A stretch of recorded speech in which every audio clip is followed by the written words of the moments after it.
Meet the Transfers Indiana Hoosiers edition. I should have put my actual candy stripes on for this video cart. We ranked the top 20 transfer classes in the country. Indiana ranks second on our list. They narrowly trailed Kansas for the best transfer class in the country. Almost got there. I had them third. You had them third. Brian Ralph had them second. So I would say this feels right? We're not upset that Indiana's ranked second on this list. No, not even a little bit. Certified top 5 easily class.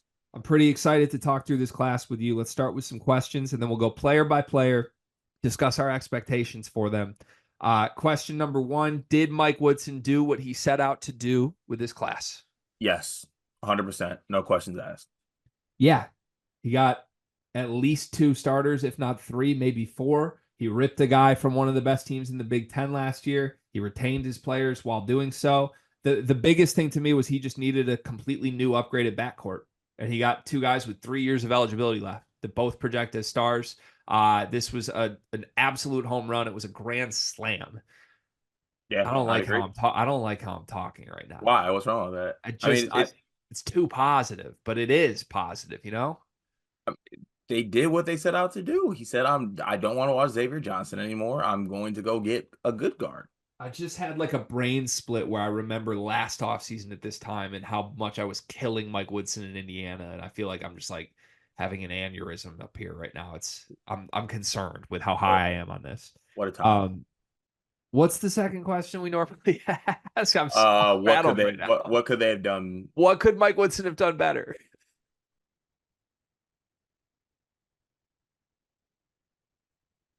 Is there anything? I don't think so. I have a very small one. What? I think rather, and I said this at the time, rather than bring in like a depth big late with Hatton, I think they could have actually gotten more rotation shooters.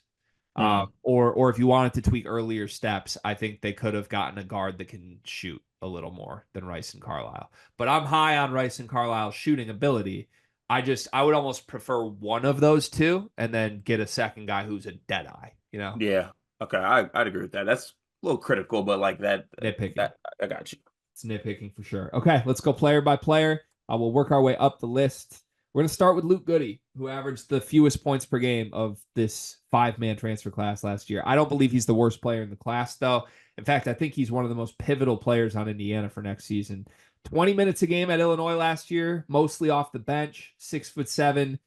I would say just a shooter. He averaged 5.7 points a game, 3.5 rebounds. 39% from 3 is the big number, and I think that's all that Indiana brought him here to do. State of Indiana kid who this is grad school at Indiana. Like, it's been a big deal, grew up an Indiana fan, all of that. This is a big ad, and I think a role player for Indiana, right? Yeah, I'd say I think he knows what his role is. He knows he is a role player, I think, too. And I think he's going to relish in that role for this team, but being the Indiana kid playing for Indiana, yeah, I think he's going to be a very good role player. The cool thing for Luke is that he's going to a team that doesn't need to ask him to do things he's not capable of, too. Right.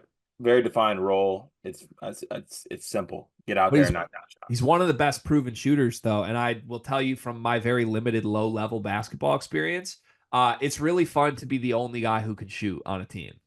And Luke Goody might be very excited about the type of guys that are around him because he might end up very, very valuable to Mike Woodson in this team. Next on the list is Langdon Hatton. I mentioned him. He's from Bellarmine, 6'10", backup style big. Is he a role player or a non-factor on this team? I think he ends up being a non-factor on this team. That's where I'm at too, and a lot of Indiana fans are going to be upset with us on that. They seem to insist he's going to get minutes here. I just think that there's different things you can do tweaking the front court where you don't have to play him. Yeah, barring any emergency situations, with all due respect to Hatton, I would not play him a minute. I would just play Renew and Ballo. Both those guys are so good. Play Ballo 25 minutes, play Renew the other 15. And play Renew 15 at the 4. Boom, done. And then play Mbako all the rest of the 4 minutes. And if not Mbako, Goody. Like, you got a bunch of dudes. You need to go small. You need to get shooters. I don't know if that's what Mike Woodson will do. He seems intent on playing a bunch of bigs. But, yeah, for me, there's nothing Hatton can give you that even approaches what Umar Balo or Malik Renew can give you. In case of emergency, he is a good depth add though. Like it's a good piece if something goes wrong. Yeah, I agree. Yeah. Okay. Next on the list would be Cannon Carlisle, 6'3" from Stanford, very explosive, high pedigree recruit.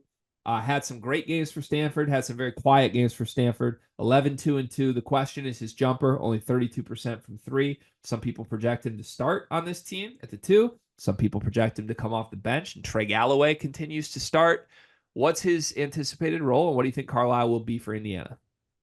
So I'm of the personal belief that Carlisle's role is the sixth man on the team, and him coming off the bench and Trey Galloway being the starter. Now I know, like you just stated, other people feel differently about that, but that also doesn't change how I feel about him. Like I believe in him as a player. He's a starter level talent, starter level player.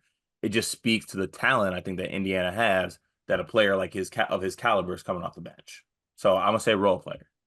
Mm. Yeah, I disagree. I just think if you're playing with fit concerns anyway, you should play the guy who seems like the higher upside talent. And it would be different if Galloway was like a great shooter. Galloway shot in the 20s from three last year. In fact, I think he shot 26% from three last year. So, like, to me, that doesn't give you something that Cannon couldn't already give you. Galloway's secondary playmaking is really good, but it sounds like Miles Rice has been a great passer in practice. So, I don't know. It just feels like maybe you want Carlisle for defense. Maybe you want him for his transition abilities. I think he's going to be a big time athlete. I think he will have some 20-point games for this team. I think there's a world where Cannon Carlisle is top 2 on this team in scoring, but a guy who maybe down the line, year 3 or year 4 at Indiana, blossoms into a star when some of the bigger names on this list have departed from Hoosierland. Next on the list would be Umar Balo, arguably the biggest name in this class. I think the highest price tag in this class. Averaged a double-double last season, 13 and 10 at Arizona. He's a true 7-footer.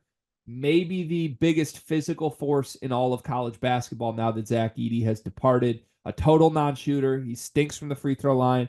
He doesn't shoot threes at all, but 66% from the floor because most of what he does is outmuscle you and dunk on your head. I think this could be the best center in the league. I'm just gonna say starter. I think he could be the best center in the league. There is a world where he does that. I'm not gonna get the star potential just because, even though he is what he is good. He's a double double machine.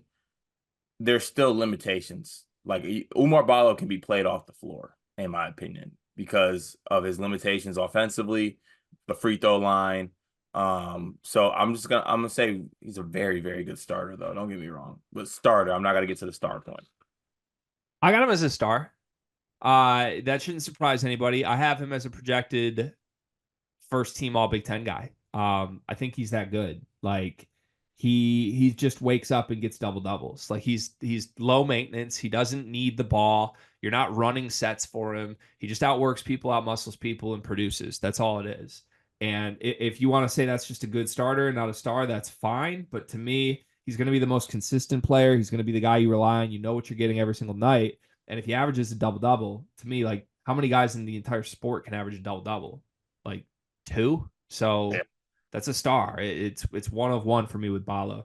And then the highest points per game guy is Miles Rice, Washington State, 6'3" point guard, redshirt sophomore, 14.8 points last season, 3 rebounds, 3 assists. Washington State got better after some guys departed the Washington State program. Miles Rice was a huge part of that. Once again, like Carlisle, the question is the jumper, only 27% from 3 last year. I think Miles Rice is a star. Really?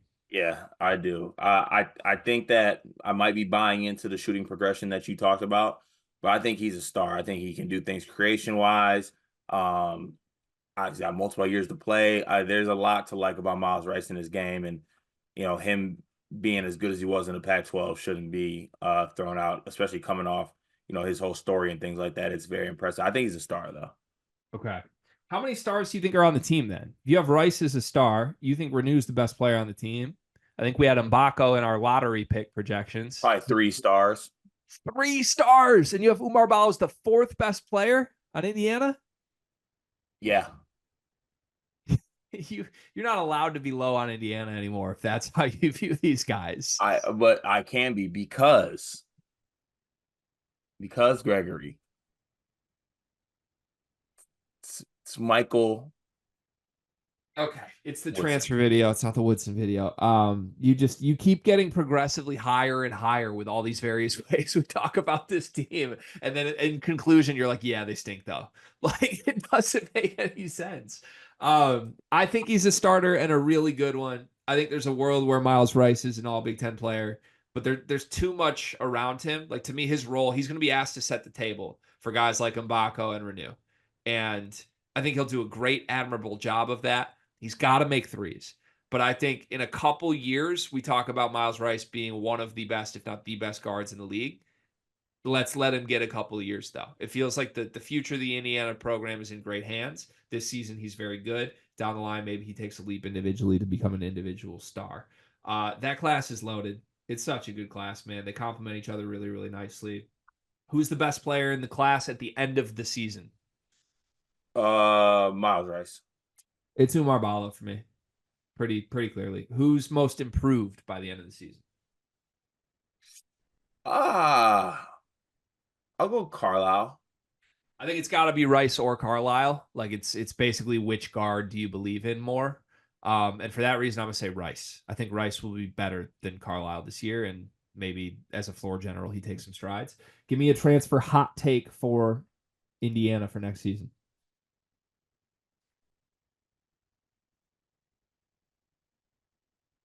Two of these transfers end up first team All Big Ten. It could happen. They're that talented. It definitely could happen. I am going a different route. I think by the middle of February, Luke Goody is starting on this team. What's the starting lineup?